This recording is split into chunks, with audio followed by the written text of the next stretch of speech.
There is truly nothing more unserious than a bunch of female celebrities flying into space in a dong-shaped ship while claiming that they're astronauts saving humanity. I'm much better now that the ladies are back from space. Thank you for having. What were they up there, 10 minutes? Well, it was very profound. Look at us, we're very wealthy. Don't we look great? Admire us. We've got to get to Blue Origin because it's over the top. It's over the top. Colonel, you better take a look at this radar. What is it, son? I don't know, sir, but it looks like a giant dick. He had the right idea. Send the most insufferable feminists and girl bosses into space. The only problem is they came back. There, it's dark.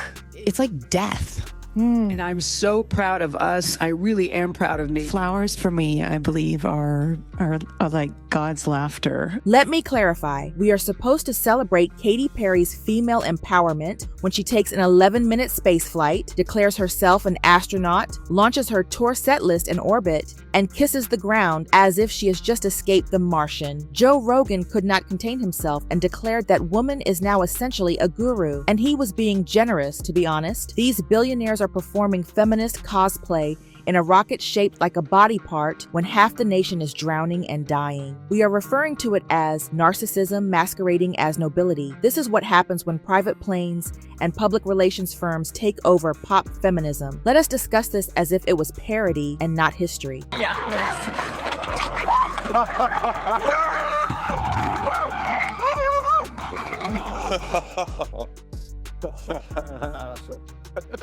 Katie! Here is what truly took place. In what was hailed as a historic milestone for women, Katy Perry, Gayle King, Lauren Sanchez, and a carefully selected group of ultra-glam companions boarded Jeff Bezos' Blue Origin rocket on a random Tuesday. First all-female crew, empowerment in orbit, smashing the glass ceiling at 60 miles up, the headline cried. Let us face it though, this was not a moon landing. There was no such thing as a mission. The ride was a suborbital thrill for 11 minutes. Insufficient time to prepare a burrito in the microwave. Just a billionaire's Disneyland ride with glam squads, designer flight suits, and a setlist revelation floating in zero gravity. No piloting, no training, and no danger. We haven't seen it. I want to see it myself. 1, 2, 3, take us!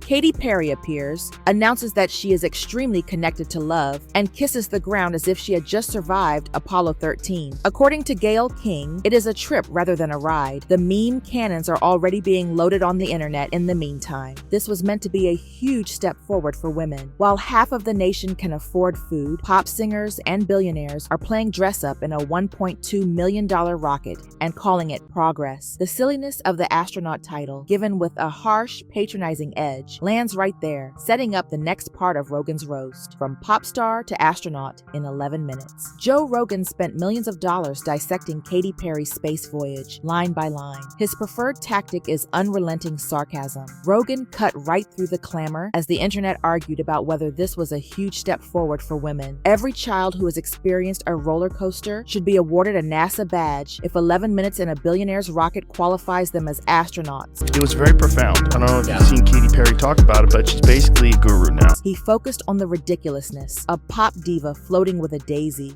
a set list unveiling in zero G, and we were expected to treat this as though it were a Carl Sagan-worthy spiritual experience. Rogan spoke in a deadpan tone. There was no mission here. It had a wonderful outlook and was a luxurious getaway. In a flight that was shorter than your typical commute, he made fun of the profound metamorphosis, the tearful-eyed confessions, and the great declarations of cosmic knowledge. What were her findings? That's my question. Well, what did she learn? which is super important.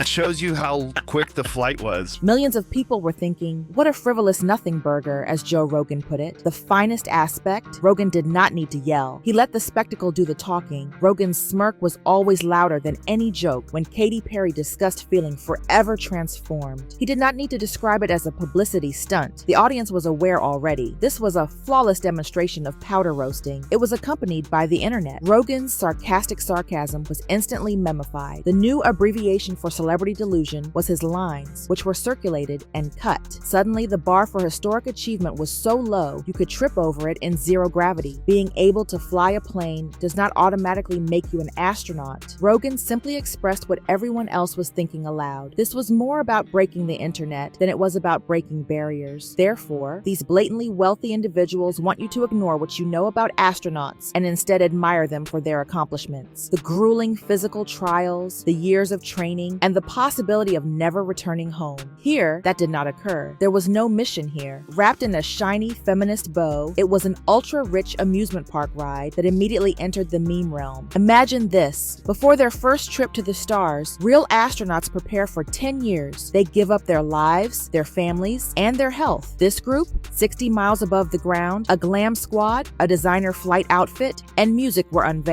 The only things that could go wrong were a lousy selfie angle or a broken nail. It shows you how quick the flight was. The dead daisy that's like snipped from its life source was still alive or still vibrant. Yeah, and it's look at her. Sounds Daisy. Let us face it, there was not a hint of adversity, no danger, and no piloting. From the ground, a remote control operated the rocket. Choosing which motivational saying to share on Instagram following touchdown was arguably the most difficult aspect. The world, meanwhile, watched in shock as this momentous occasion came to pass. A pop singer kissing the earth, a billionaire's rocket, and a chorus of self-congratulation reverberating on social media. It was more of a huge leap for personal branding than it was for women.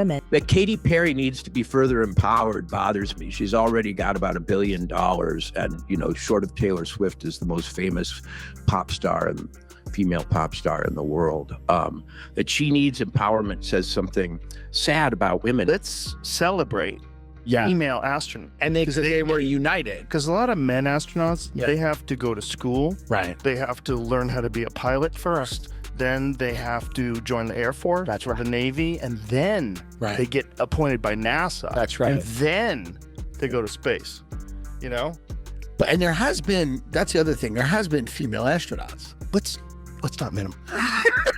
This was a 10-minute picture op, a zero-risk, maximum public relations spectacle, while actual astronauts are out here fighting zero gravity and risking everything for science. Their egos were the only things that orbited, along with perhaps a daisy or two for good measure. Look up Sunita Williams or Peggy Whitson to see what true space achievement looks like. This was a lesson in privilege masquerading as progress. The Met Gala in a capsule. If you thought Joe Rogan's roast was brutal, you may expect a full-fledged online frenzy. Twitter, TikTok, and YouTube made Katy Perry's historic space voyage the year's biggest joke when her capsule landed. And when Wendy, the queen of corporate sass, tweets, "Let us face it, can we send her back?" You can tell when you have transitioned from empowerment to meme status. This was more than simply anonymous trolls being snarky. On top of it were the blue checks and the celebrity class. Ironically, Olivia Wilde retweeted Perry's melodramatic ground kiss. Amy Schumer made fun of the whole "I am an astronaut now" story by using a stapler to simulate a zero-G float. To mock Perry's accomplishment, even Martha Stewart, who has actually completed a real zero-G flight, shared her own video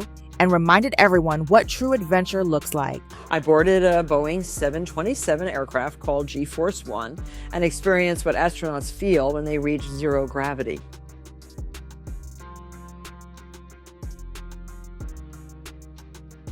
Look what she wrote on the post. Do you ever feel like a plastic bag? She is better than Bethany. She's better than Bethany. I'm gonna say it, I'm sorry, but she trolls so hard. However, the actual demolition team, the pundits, it was described by Brett Cooper as the most egregious instance of Hollywood elitism in recent memory. Pretending to save humanity, a group of millionaires float in a rocket shaped like a punchline. By pointing out that Harry's 3-minute float was an affront to every woman who has truly broken barriers in STEM or space, she not only questioned, but also stoked the empowerment argument. This was not some big leap for women. That is utterly ridiculous to assert. This entire thing was basically a glorified bachelorette trip. Megyn Kelly also did not mince words. She made the entire call, a desperate attempt to rebrand shallow tourism as her groundbreaking leap for humanity. This was not development, in her opinion. It was a publicity circus, a self-serving endeavor masquerading as feminism, and a smack in the face of legitimate engineers and scientists who receive no recognition for their accomplishments. Then there is the hypocrisy around the environment. Social media erupted in side-by-side photos. While talking about safeguarding our mother, Harry emits more emissions in 11 minutes than most people do in a year. The message was the source of the anger, not merely the trip. Save the planet. But first, let me take a $1 million selfie in low Earth orbit. In the end, pop feminism takes the shape of billionaires dressing up on a rocket, while the rest of us bear the financial, cultural, and environmental costs. Perhaps it is time for everyone to disconnect if this is how empowerment looks in 2025. Let's speak about the assertion that splashed over every headline and Blue Origin's press release: the first crew in orbit to be entirely female. Nevertheless, it is by no means true. For many years, NASA has been launching women into space. Real astronauts Sally Ride, Mae Jemison, and Peggy Whitson prepared for years, endured months in orbit, and conducted scientific research. However, let us imagine that the glass barrier finally broke when Katy Perry floats in a billionaire selfie capsule for 4 minutes. If you see like those heat shields that they put all over those things, and if they break off on the re-entry, everybody dies. Right. That's because you're way out there and the amount of heat that gets generated as you're re-entering the atmosphere. I think they're essentially like on the border of the atmosphere. Just take a look at this graph. They leave Earth, they pop right up just into orbit so that they can look down and see Earth, and then they immediately come back down. Like, they experienced zero gravity and weightlessness for about 3 minutes. A PR stunt, a few wealthy, unqualified celebrities, and a few scientists whose names no one knows because they were not invited on Good Morning America were what Blue Origin really started. For a ride that was shorter than the typical Uber journey, they strapped into a remote control rocket. And this is meant to be a win for women in STEM somehow? Let us face it, Jeff Bezos would be sending up astrophysicists, engineers, and astronauts if he truly cared about women in science, not his fiancée, Oprah's best friend, and a pop diva who believes that launching a daisy into orbit qualifies as breakthrough research. What are you guys going to do up in space? What are you doing up there? I mean, by the way, they're going for 11 minutes. They're going for 11 minutes. They're going up. I think they're going to float around a little. You're on like Magic Mountain. Like you're just going up Space Mountain. More appropriately, Space Mountain. The worst part is that this is not even the first time a crew composed entirely of women has traveled to space. Russia and NASA have already accomplished this. What is the difference, though? In fact, those women earned it. They did not simply purchase a ticket, let it float for a short while, and then label it a movement. It is an affront to all women who have truly torn down boundaries in space, not just a fiction. A slap in the face was what this was. Rogan revealed the whole hoax, not just the trip. To claim this as history would be equivalent to awarding a Nobel Prize to a TikTok dance. You would think that Katy Perry would simply let the memes die and move on after being publicly ridiculed for a week. However, she is now requesting that Wendy's issue apologize, and we should reply to her tweet. Claiming that a billion-dollar brand publicly disparaging a lady was more than simply a joke. The pop artist is suddenly behaving more like the victim of a hate crime than the joke of a PR crisis after spending 11 minutes in zero gravity. When the internet gets fiery, Wendy's naturally did what all corporate brands do. After expressing their appreciation for Katy Perry and expressing some admiration for her extraordinary talent, they refrained from offering an apology. Translation: we're not sorry, but we don't want you to boycott the Frosty.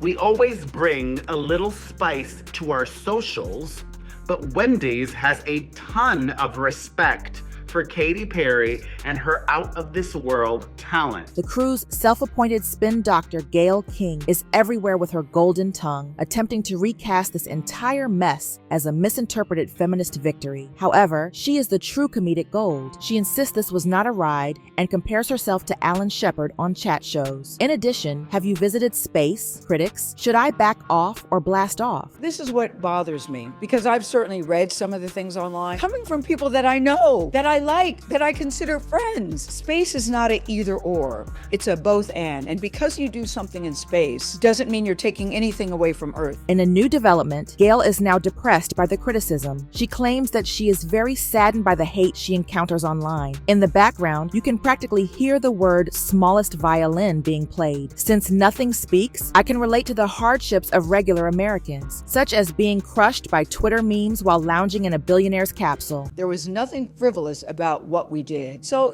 I'm very disappointed. and very saddened by it. And I also say this, what it's doing to inspire other women and young girls, please don't ignore that. The issue is that no one is interested in it. Not the general public, not the media, nor even other famous people. The eye rolls increase in volume each time Gail reiterates that the trip was for the good of the planet or that important information was obtained. Trailblazers are not visible on the internet. They are witnessing the full damage control of a billionaire's public relations team. Katy's remorse, meantime, is seeping through the gaps. She regrets making her life-changing journey such a big spectacle, according to sources. Perhaps the flower for Daisy moment, the set list reveal, and the ground kissing were not such a brilliant idea after all. The worst part is that despite Katy Perry and Gayle King's attempts to recast the story, nobody is discussing anything other than how tone-deaf and out of touch this entire farce has become. The apology tour of apology is failing. The spin is not functioning. The verdict of the internet is final. Public relations cannot save you from a cultural faceplant. It only serves to highlight the point when celebrities and billionaires demand an apology for being roasted, and their media allies attempt to change history. Controlling the story is more important to them than paying attention to the people who are making fun of them. For a moment, let us take a break from the PR circus and consider the actual world. As Katy Perry and her entourage of celebrities float on a billionaire's rocket, the rest of America is financially and physically stuck on the earth. We have been informed that this is a historic time for women. However, it serves as a reminder to the majority that the wealth divide has never seemed more pronounced. When the world is treated like an amusement park by the ultra-rich, this is what occurs. Katy Perry and her astronaut girl buddies are spending millions of dollars apiece to spend 4 minutes floating in low Earth orbit, while the majority of Americans are choosing which items to put back on the shelf. If you have the money and the contacts, it is the chance of a lifetime. While you can't afford rent or probably bread, the ultra-rich want to remind you that they've successfully turned this planet into a theme park for themselves. After landing, Katy Perry gives her post-flight advice and kisses the Texas dirt. Before you launch, you have no idea how much love you have inside of you. It seems impossible to experience love until you spend a few minutes away from this blazing husk of a planet. Being a mother is the most amazing experience. She claims that I definitely sense a strong connection to love. Katy, try using space tourism to stay extremely connected to your grocery bill. Are you kidding me, really? Sorry. I'm approximately 800 tax brackets away from being able to pay this. Thus, I will not be purchasing my ticket. This is more than simply a reminder of how out of touch the ultra-wealthy are. I feel like this space journey is deceiving me. This experience is right. It's second to being a mom. Yeah.